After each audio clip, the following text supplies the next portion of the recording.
Então, pessoal, vamos iniciar hoje, então, com mais um capítulo, né, do livro Obreiros da Vida Eterna. Nós já ultrapassamos um pouquinho a metade do livro, já ultrapassamos e estamos nos encaminhando a mais um aprendizado, inclusive de um tema que nós já abordamos em outras lições anteriores, mas se estamos tendo a oportunidade de aprender novamente, é porque necessitamos, não é verdade? Então, o nosso livro Obreiros da Vida Eterna, hoje com o capítulo 15, sob o título Aprendendo Sempre. Mais uma vez, agradecendo, né, novamente ao Centro Espírita Fé, Esperança e Caridade, e só esclarecendo para vocês que, conforme eu falei no estudo anterior, esse capítulo Aprendendo Sempre é o derradeiro, vamos dizer assim, é o finalmente do processo desencarnatório do nosso irmão Dimas.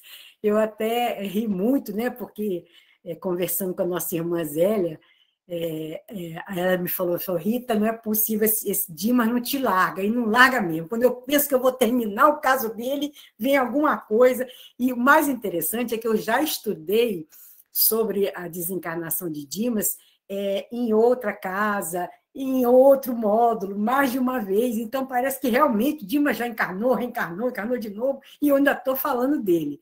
Mas, brincadeiras à parte, gente, na realidade, esse capítulo de hoje realmente o finalzinho para que a gente possa, no próximo capítulo, já abordar um outro processo desencarnatório, que será o do nosso irmão Fábio, né? Então, nesse de hoje, Aprendendo Sempre. Por que Aprendendo Sempre? Conforme o título mesmo está dizendo, nós estamos em constante processo de aprendizado e nós necessitamos cada dia mais do estudo, das elucidações aí que os espíritos bondosos nos trazem, né, todos os dias, para que nós possamos, devagarzinho, até por repetição, né, que nós possamos entender e caminharmos um pouco mais dentro do nosso processo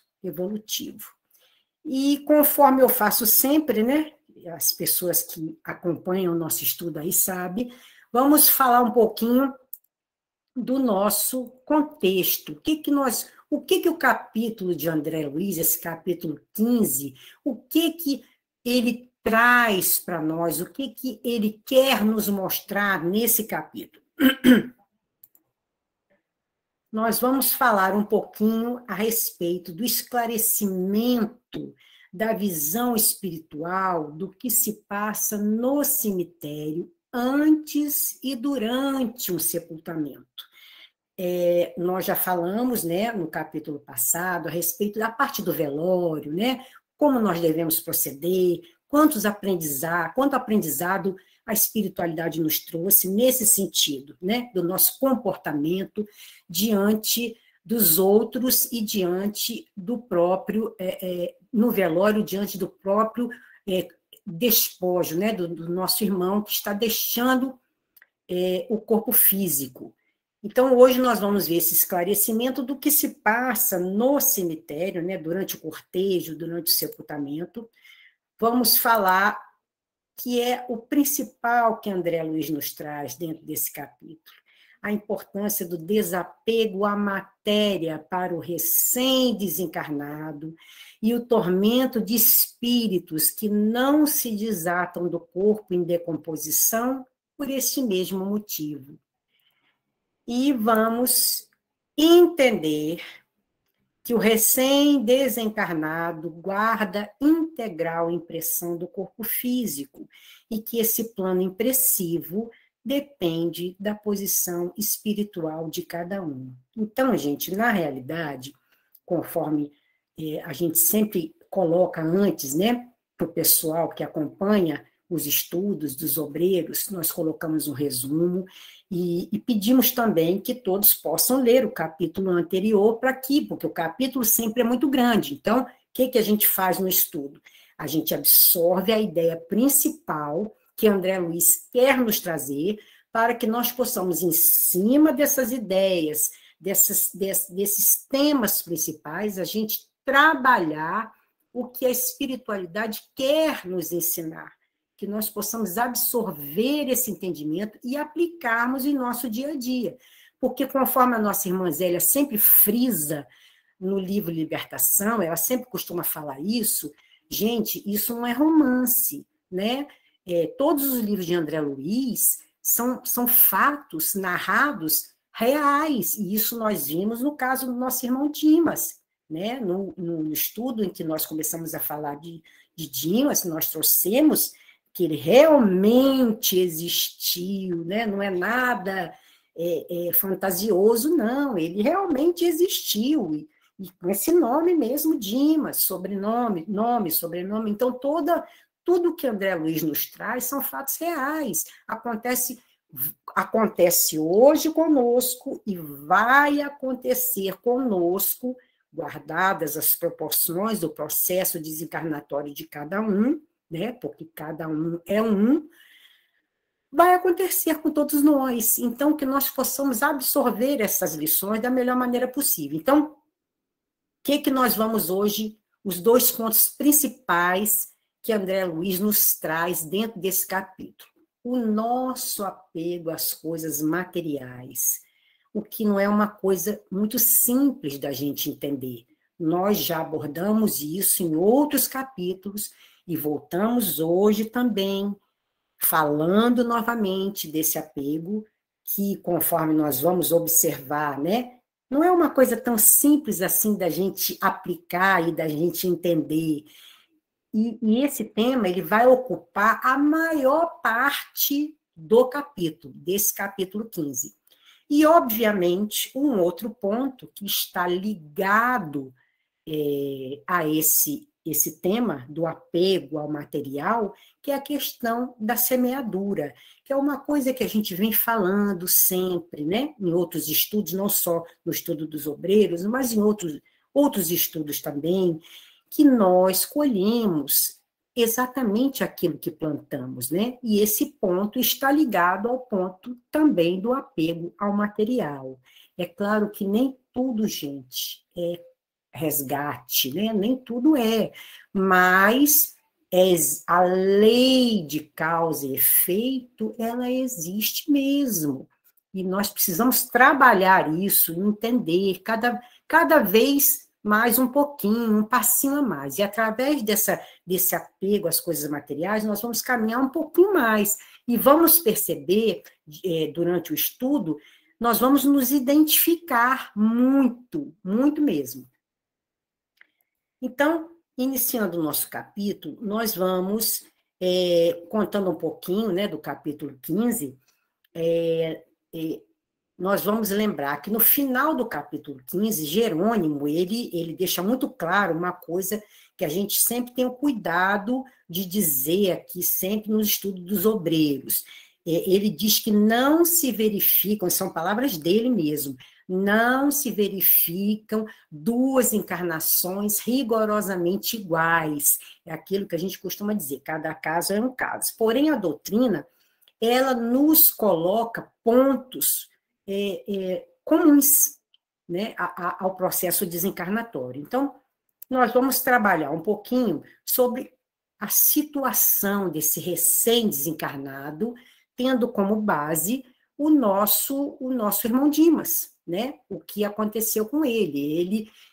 André Luiz observa que o fio prateado ele é cortado, Jerônimo o libera, e ele vai, junto com a mãe dele, ele vai observar, ele passa por esse transe, né? O transe desencarnatório, ele está nesse processo, ele é um recém-desencarnado, e ele, como qualquer espírito, ele passa por esse período de perturbação.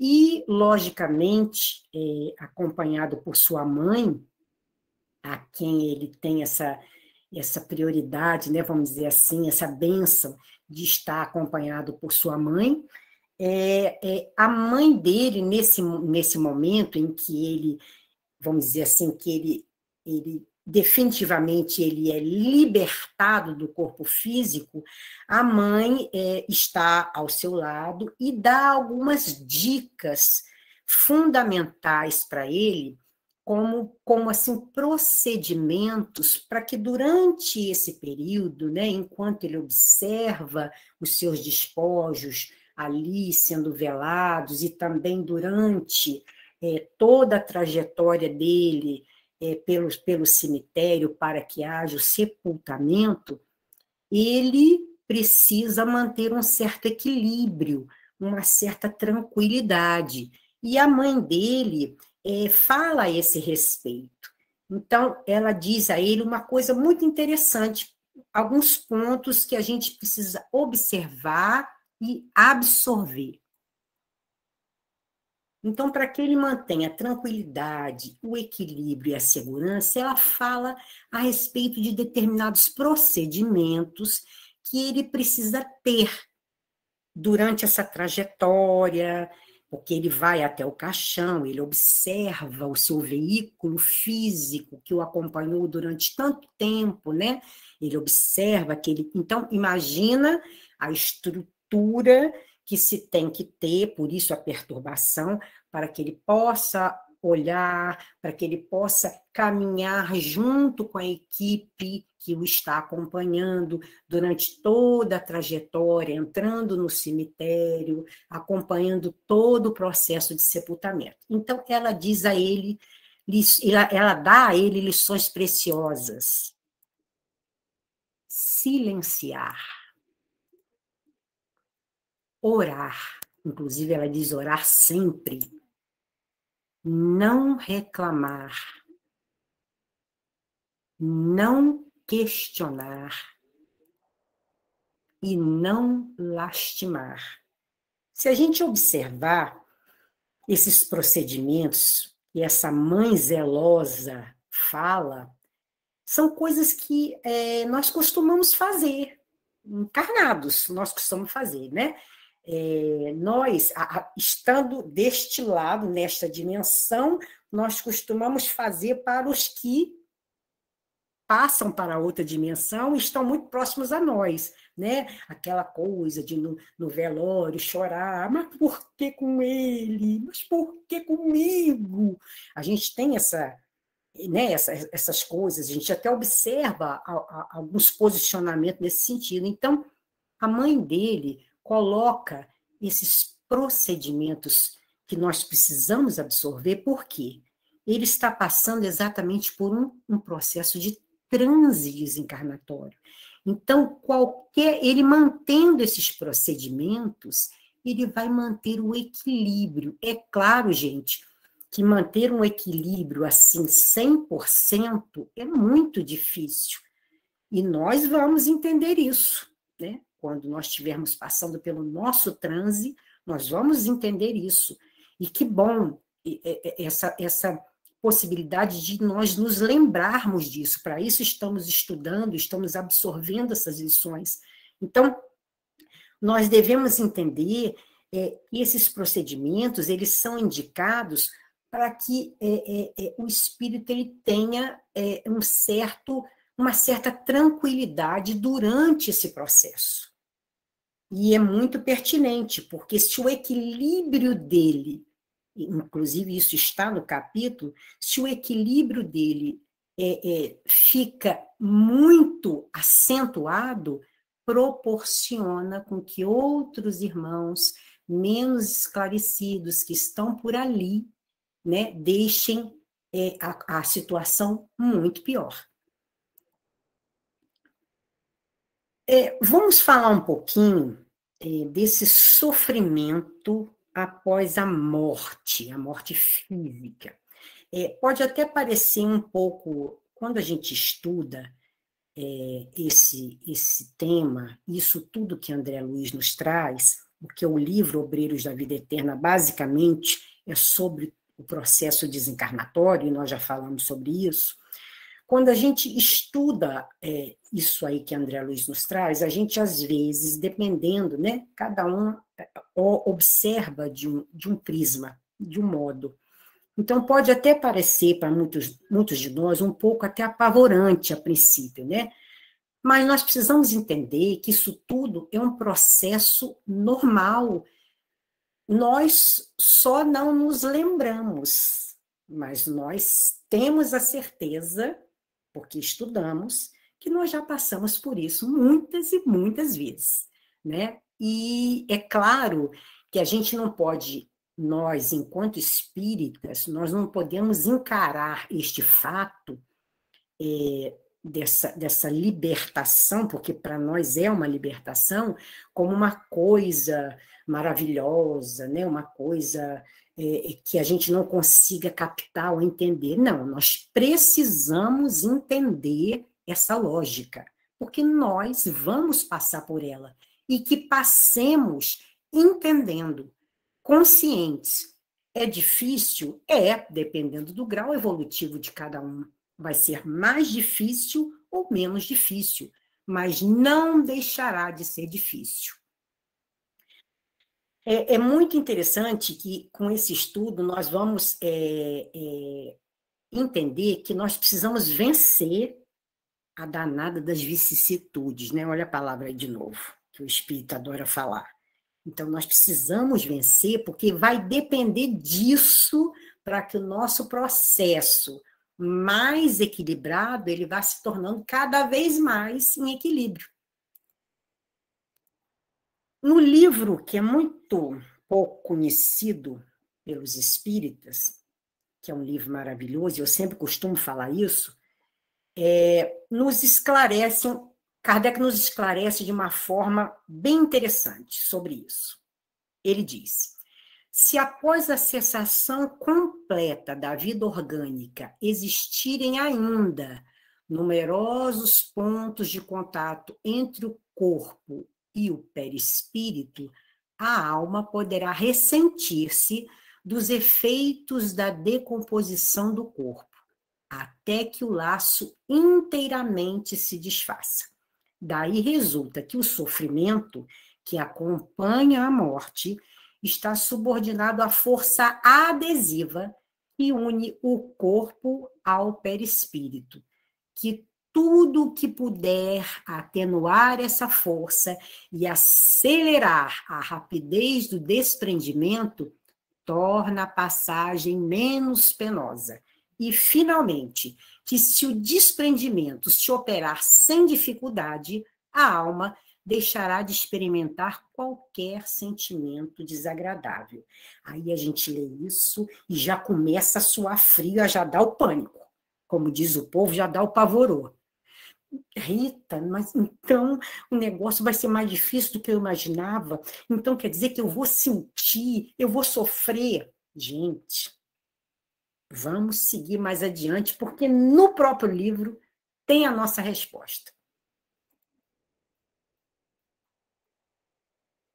A importância do valor moral. No mesmo livro, O Céu e o Inferno, no capítulo 1, parte 2, no item 8, nós temos a resposta. E mais, nós temos as explicações de Kardec que os espíritos nos trazem. Olha aí.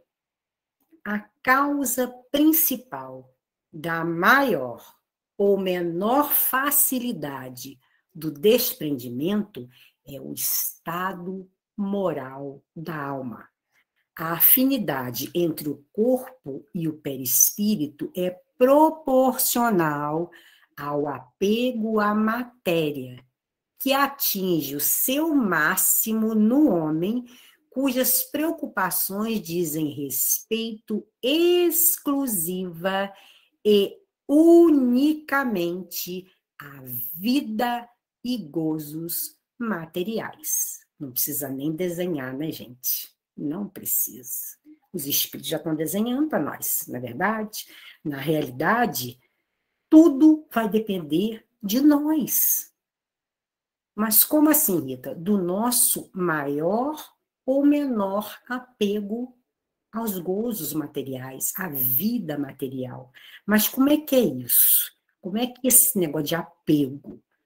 Vamos explicar para que a gente possa se identificar e começar né, devagarzinho, a essa nossa transformação.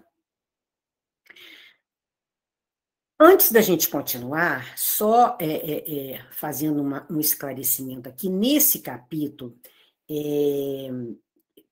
acreditando que todos deram uma passadinha, né, uma lidinha no capítulo, a gente vai lembrar que André Luiz, como sempre, né, naquela ânsia do aprendizado dele, de querer saber tudo, de querer resolver tudo, de querer saber os porquês, ele nos relata que durante o sepultamento, né, conforme eles vão, a equipe, né, vai juntamente com Dimas, né, durante o sepultamento, eles entram no cemitério, eles antes, o André Luiz, ele relata no capítulo que ele observa, assim que ele entra no cemitério, ele observa uma multidão de irmãos naquela algazarra, naquela balbúrdia, sacudindo grade, né? Gente, vamos mentalizar, imaginar, porque a gente tem a impressão nossa, eu mesma já falei isso, né? É interessante quando a gente não consegue perceber com os olhos físicos.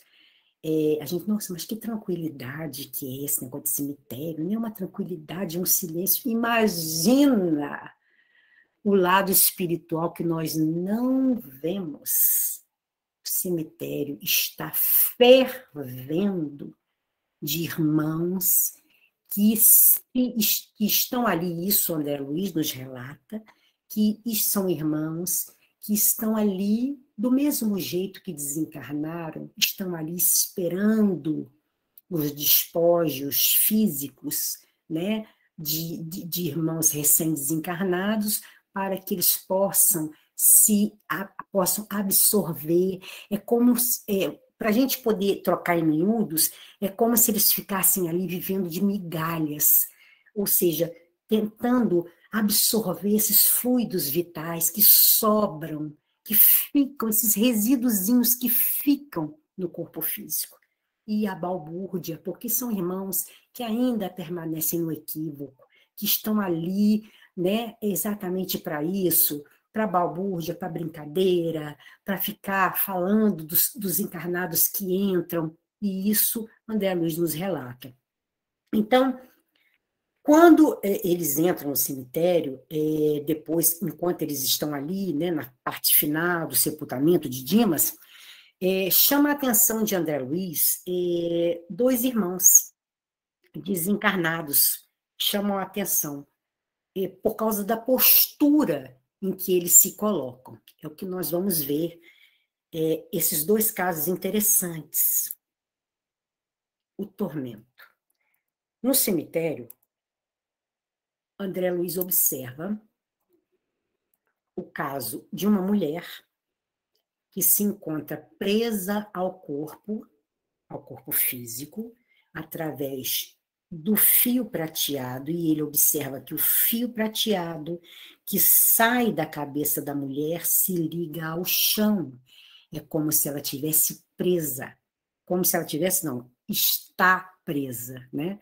E ela sente, ela grita muito, em várias fases, ela grita muito, ela urra de dor, porque ela sente toda a sua decomposição, ela vai sentindo gradativamente o seu processo de decomposição cadavérica.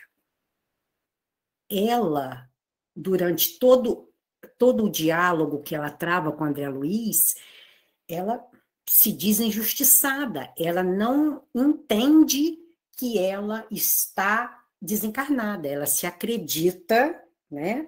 Quer dizer, ela na consciência dela, ela não entendeu ainda que ela precisa passar por aquele processo, gente, que nós já vimos em outras lições.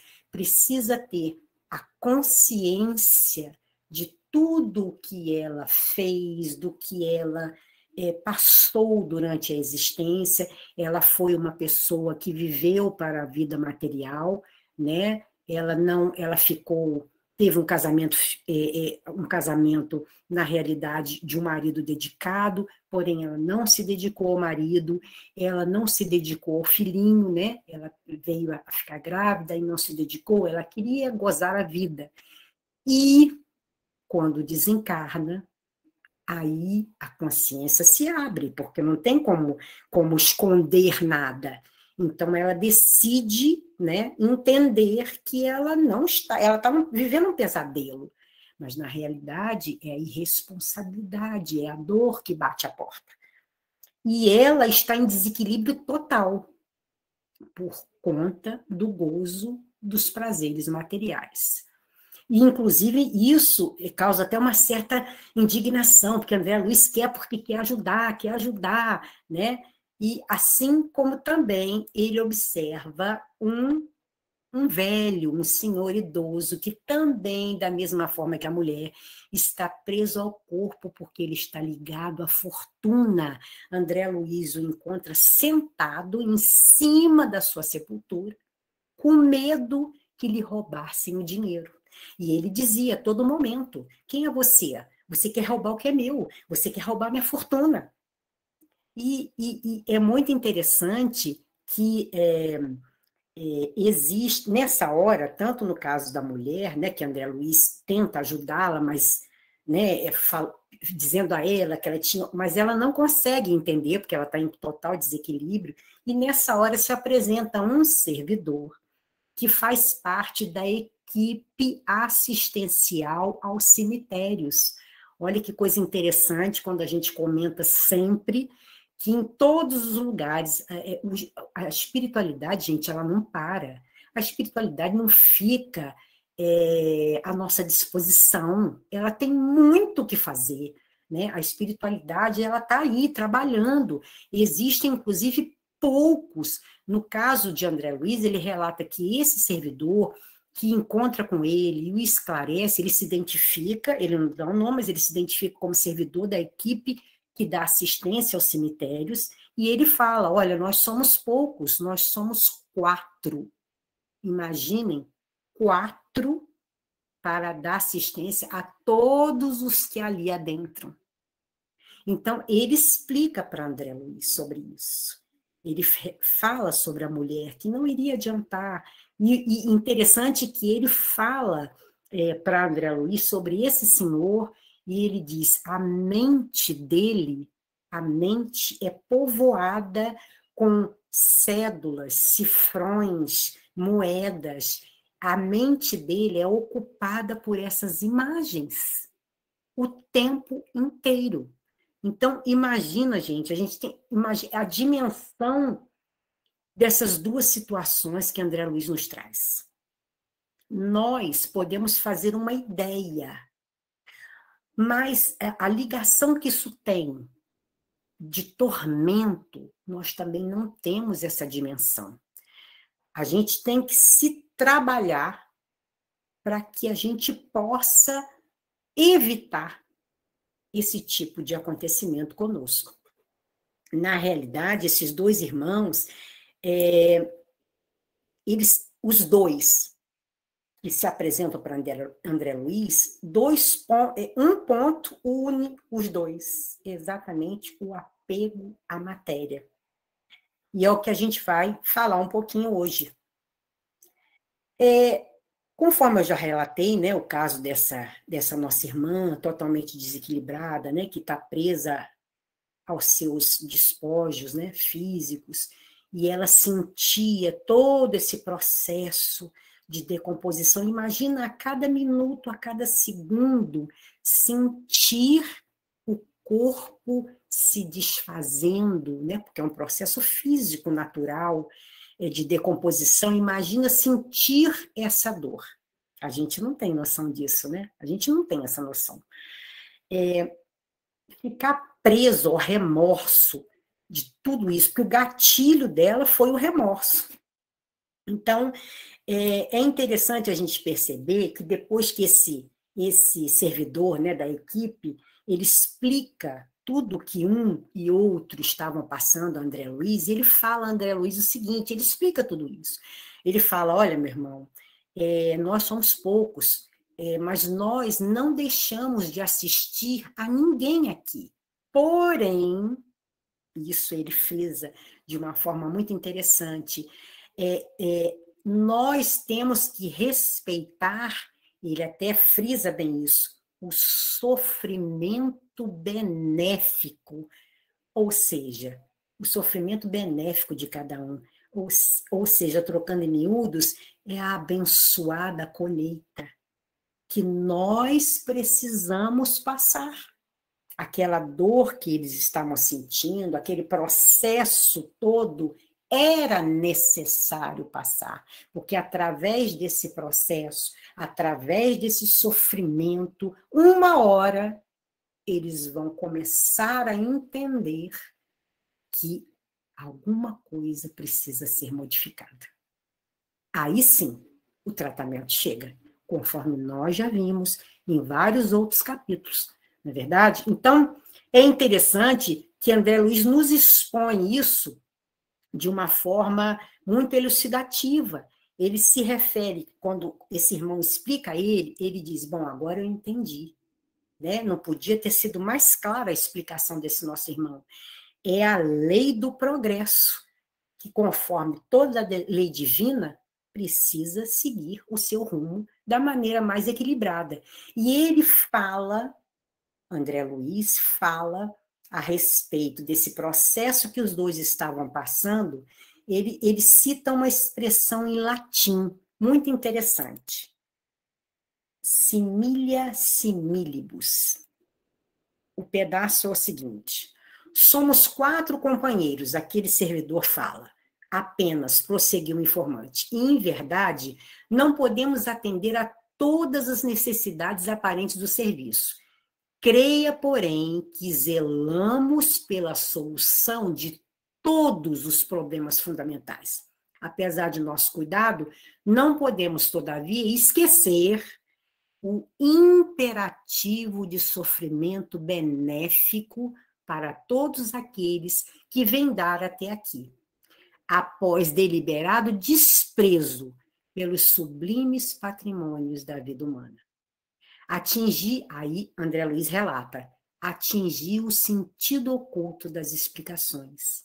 O cooperador queria dizer, naturalmente, que a presença ali de malfeitores e ociosos desencarnados se justificava em face do grande número de ociosos e malfeitores que se afastam diariamente da crosta da terra. Ou seja, gente, nós continuamos sendo os mesmos que somos aqui. Era o similia similibus em ação, cumprindo-se os ditames da lei do progresso, castigando-se e flagelando-se mutuamente, alcançariam os desviados a noção do verdadeiro caminho salvador. Então, gente, essa expressão é uma expressão muito interessante, similia similibus. Se nós entendermos essa expressão em latim, nós vamos entender o que se passou com os dois. Olha que interessante. Na realidade, essa expressão, similia similibus, é uma expressão em latim que, na realidade, André Luiz não complementou. Ela na realidade, na totalidade dela, é similia similibus curantur, que quer dizer sintomas semelhantes são curados por remédios semelhantes. E onde isso se aplica? Essa expressão em latim, ela é muito aplicada e foi aplicada pela primeira vez na doutrina homeopática, né, nos ditames homeopáticos. E aí todo mundo já ouviu falar da homeopatia, desse tipo de tratamento, né, homeopático. E aí vamos lá na nossa caixinha de ferramenta, né, para a gente poder colocar dentro as coisas que a gente aprende com os espíritos todos os dias, vamos aprender mais alguma coisa e colocar dentro da nossa caixinha de ferramenta. Christian Hahnemann, quem não conhece, nós já falamos sobre ele em alguns estudos, Ele é tido como pai da homeopatia. Mas aonde que eu quero chegar com tudo isso? Vamos lá. Olha ele aí. Christian Hahnemann, ele foi médico, ele aprendeu na escola várias línguas estrangeiras, inglês, francês, espanhol, latim, árabe, grego, hebreu e caldeu, além da sua língua, que era o alemão. E ele é considerado o pai da homeopatia, que é uma forma de tratamento para o restabelecimento da saúde, que é utilizada pela medicina. E essa expressão similia similibus, que na realidade é similia similibus curantur, curantur quer dizer, é uma expressão em latim utilizada na homeopatia, é a chamada lei dos semelhantes, ou seja, a doença era tratada aplicando-se medidas semelhantes à doença. Como assim? Esse Hahnemann, esse médico, ele realmente, o pai dele mexia com porcelanas, né? E ele quis se dedicar também ao comércio de porcelana, por isso estudou tantas línguas estrangeiras para poder vender, mas acabou fazendo medicina. E ele simplesmente abandonou a medicina depois que ele começou a ficar frustrado porque ele não conseguia curar os seus pacientes. Ele passava remédio e não curava os pacientes, né? Então, ele simplesmente largou a medicina e começou a se dedicar às traduções. Como ele sabia falar várias línguas, ele começou a se dedicar às traduções. E um belo dia, traduzindo uma obra de um médico escocês, ele começa, na tradução, ele observa e começa a achar interessante o que ele começa a ler ali a respeito das propriedades, da aplicação das propriedades do quinino. O que é o quinino? O quinino é um composto químico. Quando eu falo quinino, eu me lembro muito da água tônica. Todo mundo, não sei se vocês conhecem, mas na minha terra era muito comum a água tônica, né? E a água tônica, basicamente, é composta pelo quinino, que é um produto químico. E ele começou ele se surpreendeu, lendo aquela obra desse médico escocês, ele se surpreendeu com as propriedades que o quinino tinha. Ele começou a estudar e começou a chamar a atenção dele, porque toda intoxicação que acontecia pela ingestão de muito quinino,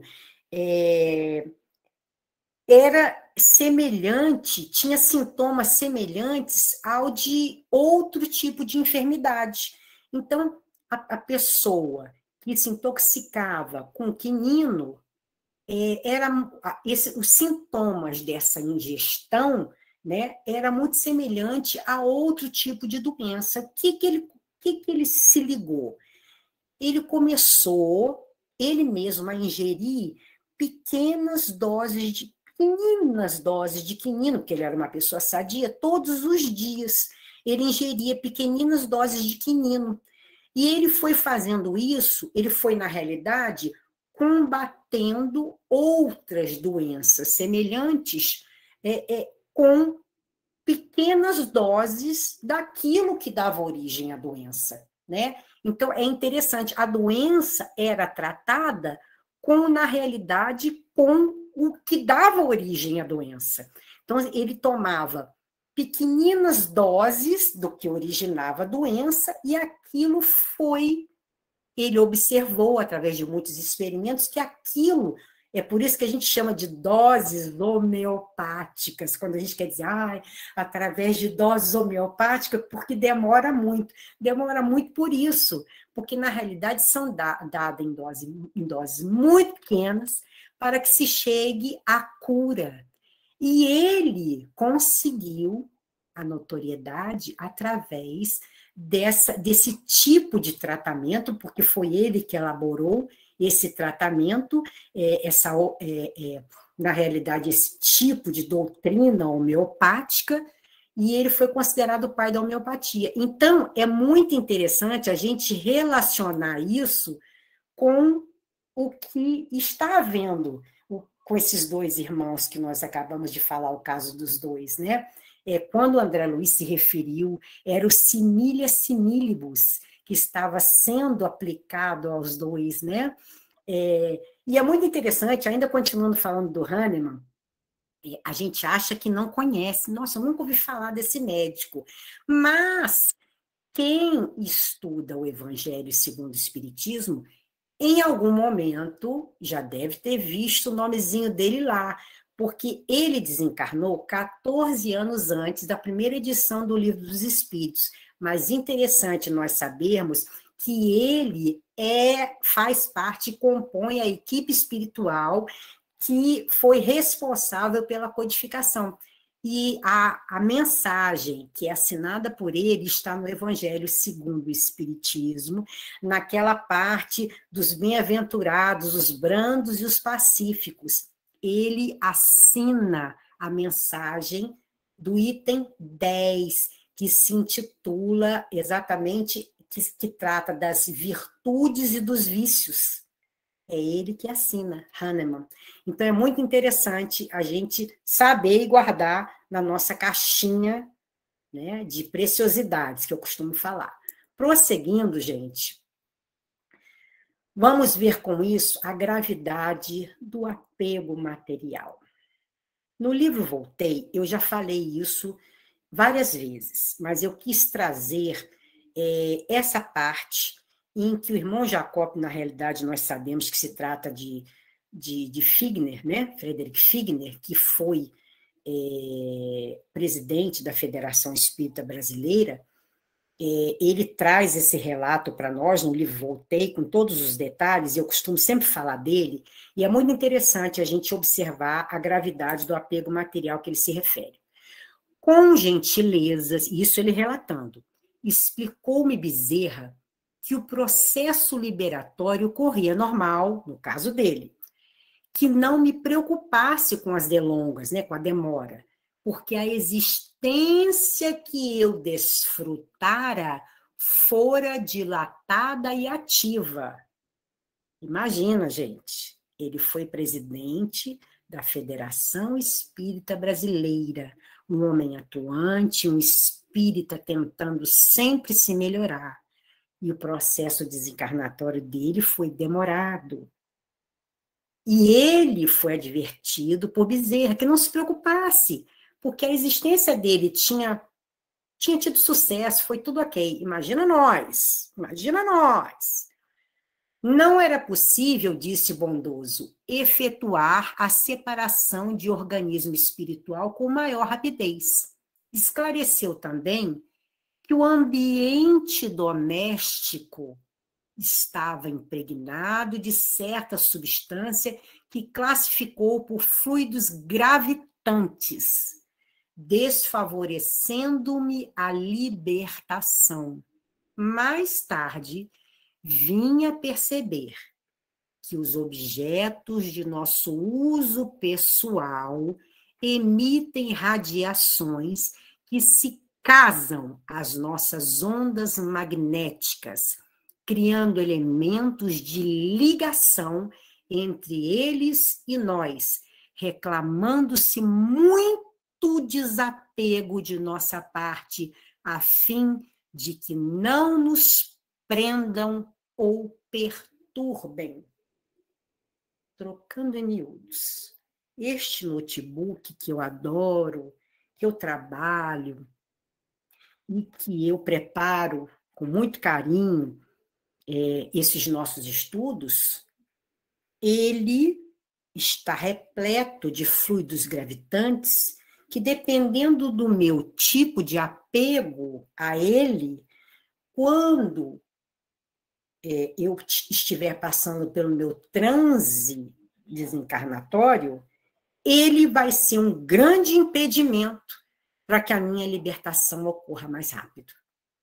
Então, atentemos para esse detalhe de tudo que está ao redor de nós, dentro do nosso ambiente doméstico, e que nós, de alguma... Não é, gente, que nós não devamos usar, existe, nós vamos ver isso. Não é que nós não temos que usar, não. Não vou usar, vou jogar fora, vou quebrar, vou doar, não é nada disso. O que nos diferencia é como nós utilizamos, não é verdade? E que tipo de apego nós temos às nossas coisas. O que realmente nós possuímos? O Evangelho segundo o Espiritismo nos traz a resposta. O homem só possui em plena propriedade aquilo que lhe é dado levar deste mundo, do que se encontra ao chegar e deixa ao partir, goza ele enquanto aqui permanece. Forçado, porém, que é a abandonar tudo isso, não tem das suas riquezas a posse real, mas simplesmente o usufruto. Que é, então, o que ele possui? Nada do que é do uso do corpo. Tudo o que é de uso da alma, a inteligência, os conhecimentos e as qualidades morais. É só isso que a gente tem, gente.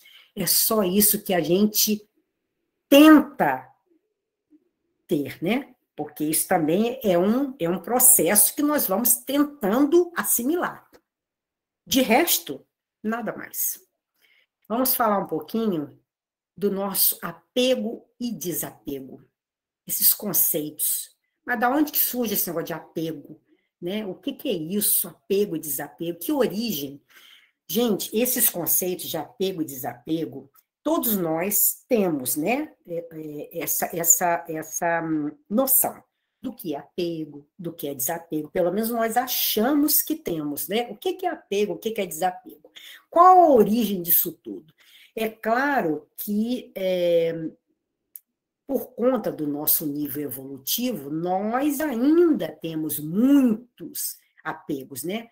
Mas nós devemos refletir.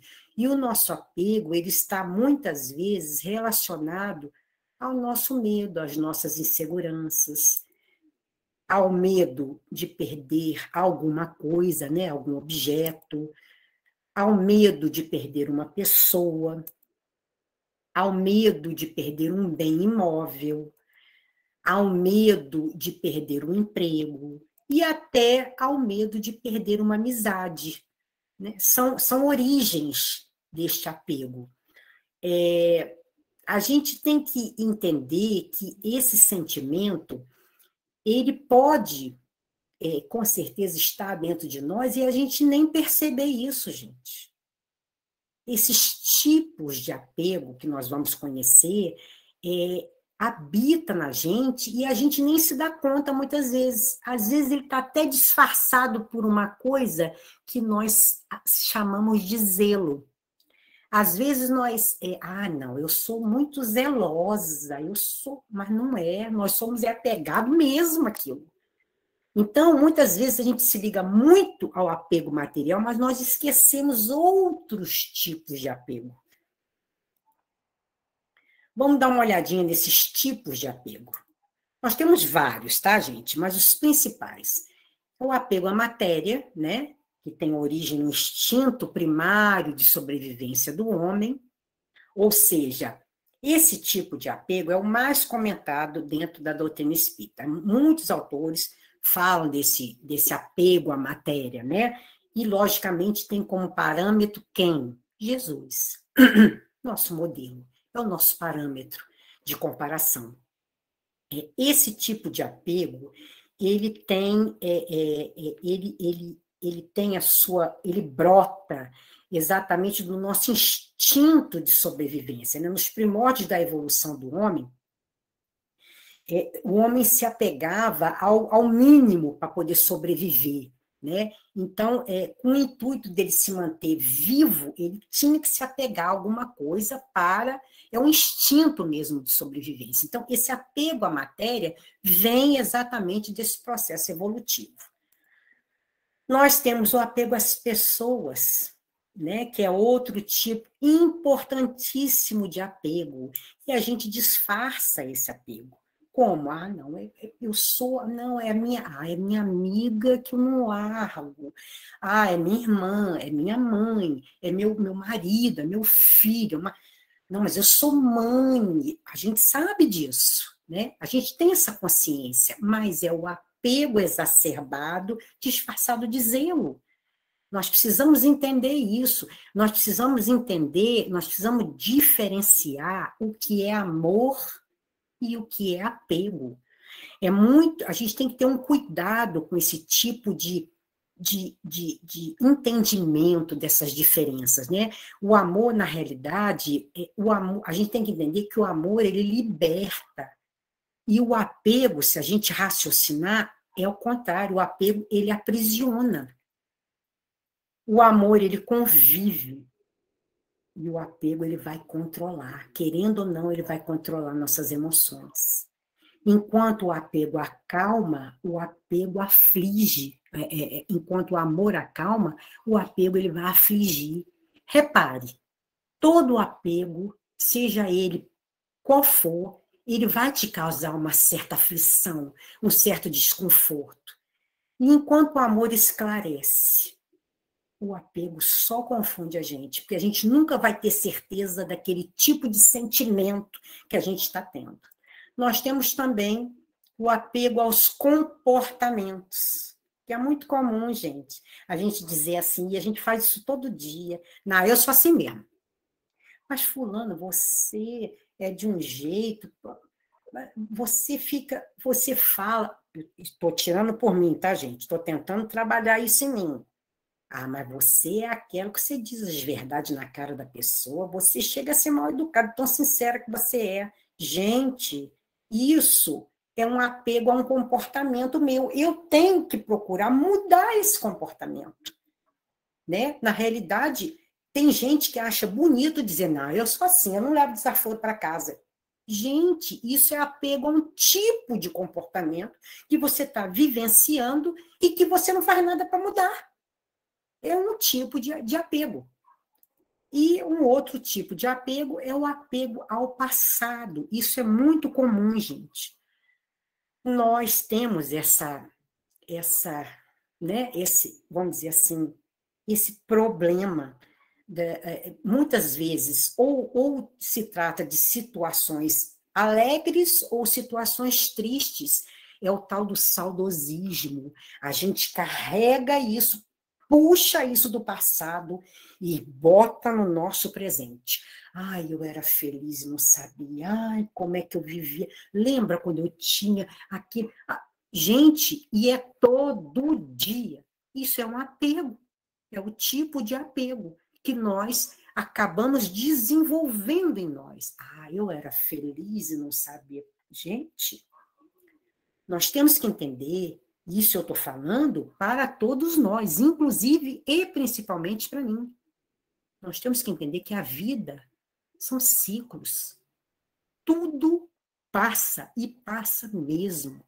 E eu tenho aprendido isso diariamente. A vida tem me ensinado isso diariamente. Eu tenho aprendido a lição?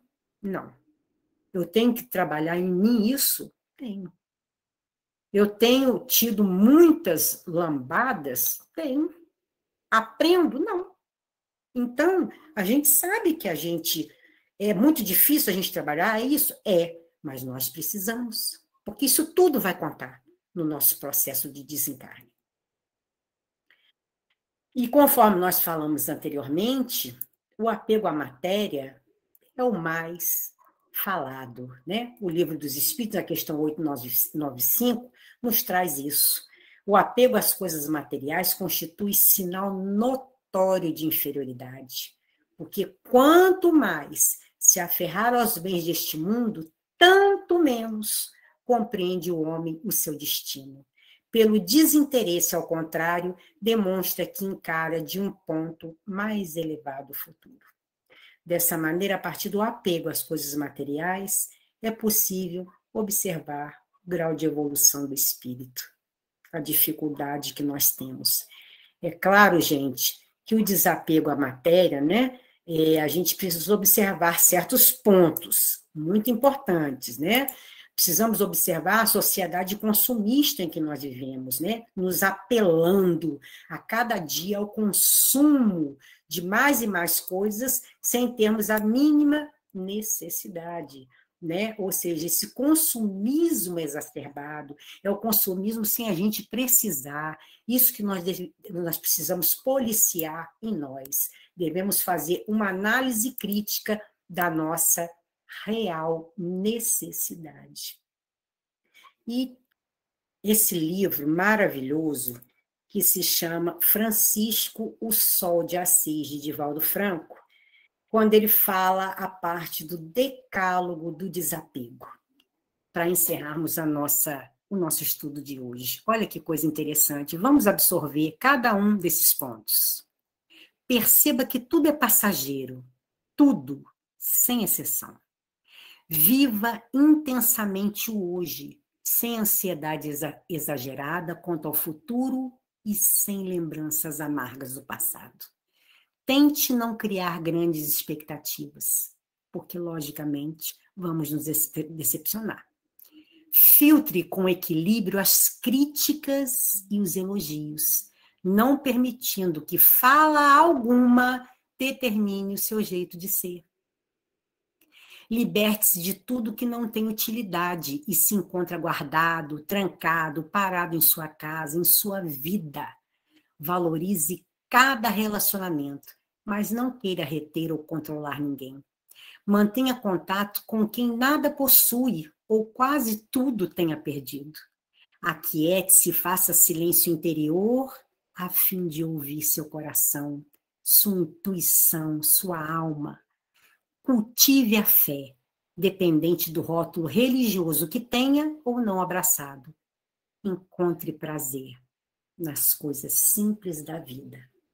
E assim, meus irmãos, eu termino as nossas reflexões de hoje com uma frase maravilhosa desse nosso amigo, irmão, que trabalha na equipe assistencial dos cemitérios. Diz ele: se há alegrias para todos os gostos, há também sofrimentos para todas as necessidades. Muita gratidão por terem me ouvido e que todos nós possamos, de alguma forma, devagarzinho aprender essa lição, para que nosso sofrimento se abrevie cada dia mais. Muita gratidão, muito obrigada pela oportunidade de terem me ouvido.